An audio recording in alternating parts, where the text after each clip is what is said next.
اعوذ باللہ من الشیطان الرجیم، بسم اللہ الرحمن الرحیم۔ سافٹ انالیسز میں تمام احباب کو خوش آمدید۔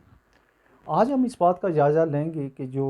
شیر افضل مروت صاحب جو ایک بڑے ڈائی ہارڈ قسم کے لیڈر اور ورکر ہیں، انہوں نے جو زبردست کمپیننگ شروع کی ہوئی تھی کے پی کے پنجاب اور خاص کر کراچی جو سندھ میں،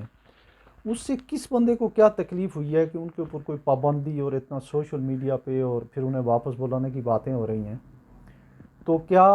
جو مخالفین ہیں ان کے یا پیپلز پارٹی کے جو سینئر لائر ہیں، جیسے حامد خان صاحب ہوئے، جیسے وہ ایک پتہ نہیں کون سے اکرم راجہ صاحب ہوئے، راؤف صاحب ہیں ایک، اور لطیف کھوسہ وغیرہ، یہ کہیں جو ہے عمران خان یا پی ٹی آئی کی مخالف جو سیاسی اور غیر سیاسی قوتیں ان کے ساتھ ملے ہوئے تو نہیں ہیں۔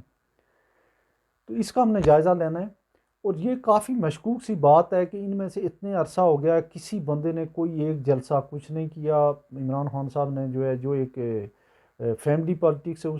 اس کو جو ہے اگنور کرتے ہوئے انہوں نے بیرسٹر گور کو جو ہے وہ بنایا، وہ بھی آتے ہیں نہا دھو کے جو ہے بڑے کارپوریٹ ڈریس میں آ کے وہاں پہ جو ہے ایک تقریر کر کے پریس کانفرنس کر کے چلے جاتے ہیں، اور لگتا یہ ہے کہ وہ جو کہتے ہیں جس کو ڈرائنگ روم کی سیاست ہے، عوام تک ان میں سے کوئی بندہ جانے کی نہ جرت کر رہا ہے، نہ کسی کو،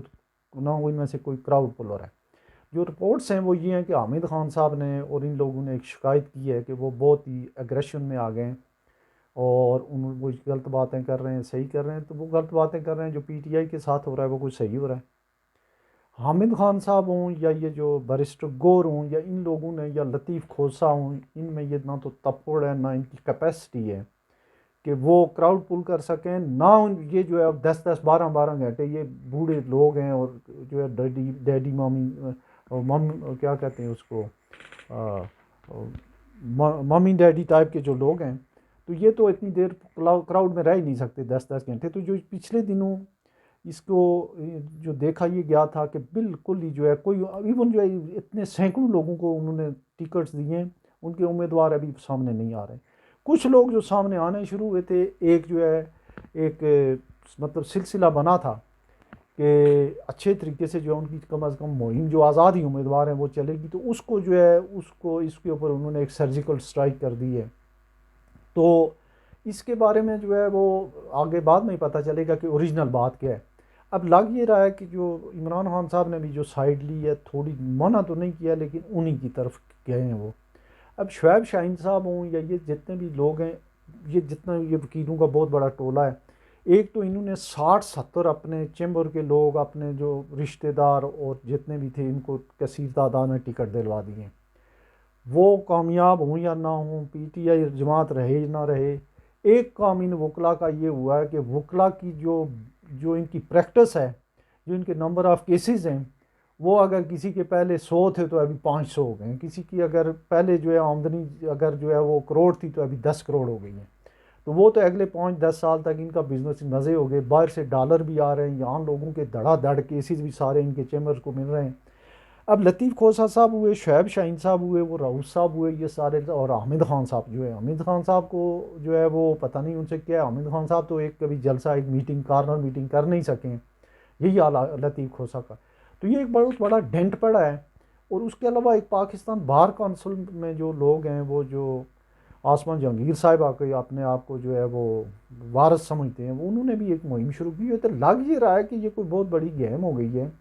کہ ایک اچھی جو سب سے پہلی جماعت تھی یا جس کو ٹیک آف کیا تھا، جس کی سیاسی سرگرمی نے، وہ پی ٹی آئی تھی، اور کراچی میں جو انہوں نے بہت زبردست قسم کے جو ہے پروگرام کیے ہیں، یہ جو انہوں نے بورڈ بیسن پہ بلاول ہاؤس کی چورنگی پہ، میں تو یہاں 3 سال رہا بھی ہوں، ویسے بھی میں 20-21 سال کراچی میں رہا ہوں، 3 سال تک یہ میرا واکنگ ٹریک ہوتا تھا۔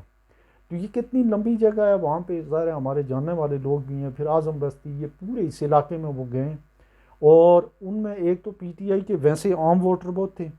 دوسرا جو ہے وہ چونکہ پختون ہیں، تو دنیا میں پختونوں کا سب سے بڑا شہر کراچی ہے، میرا خیال ہے کچھ بھی نہیں ہے تو 50 سے 60 لاکھ ہیں۔ افغانستان کے جو دارالحکومت کابل ہے، وہ مکس آبادی ہے، وہاں پختون اتنے زیادہ نہیں ہیں، مطلب اگر ہوں گے 15-20 لاکھ ہوں گے، زیادہ سے زیادہ 25-30 ہوں گے، پشاور میں بھی اتنے نہیں ہیں۔ تو وہاں پہ جو ہے انہوں نے ایک تو یہ تھا، دوسرا جو ہے ان کا جو دوسری جو کمیونٹی سے جو لوگ تھے، ان کو انہوں نے بہت اچھے طریقے سے وہ کیا تھا۔ سندھ میں بڑے لوگ ٹھیک ہو گئے تھے۔ اور اس کی وجہ سے جو ہے دوسری جماعتیں جو ہے بیک فوٹ پہ آ گئی تھیں، لیکن انہوں نے جو یہ کیا ہے انٹرنلی جو سلسلہ شروع کیا ہے، ان لوگوں نے ان کے خلاف ایک سازشیں شروع ہو گئی، ایک جو ہے پولیٹیکل مینورنگ شروع ہو گئی، یا جو ہے پروفیشنل جیلیسی کی وجہ سے جو ہے اس بندے کو انہوں نے ڈراپ کر کے تو بہت زیادہ آتا کہ وہ ڈینٹ کر دیا ہے. پتہ نہیں ان کی آگے اس میں کیا پالیسی آتی ہے، یا تو کوئی علیمہ خان صاحب بھی میرا خیال ہے خاصی ایجڈ ہیں، وہ بھی نہیں کر سکتی، کوئی اور بھی اس کو لیڈ نہیں کر سکتا. ایسا کوئی نوجوان بندہ ہی کر سکتا تھا، اور وہ وکیلوں میں سے کر سکتا تھا. اور ان میں یہ جو باقی لوگ آئے ہیں ان میں سے یہ بیرسٹر گور وغیرہ یہ تو کہیں آنے جانے کے مجھے لائق نہیں لگتے ہیں. اور میرا خیال ہے کہ بڑا ایک سیٹ بیک ہوا ہے اس پولیٹیکل ایکٹیویٹیز میں. لوگوں نے بڑا انجوائے کرنا تھا اگر یہ بندہ میدان میں رہتا. دیکھتے ہیں کہ آگے اس کی کیا جو ہے وہ اس میں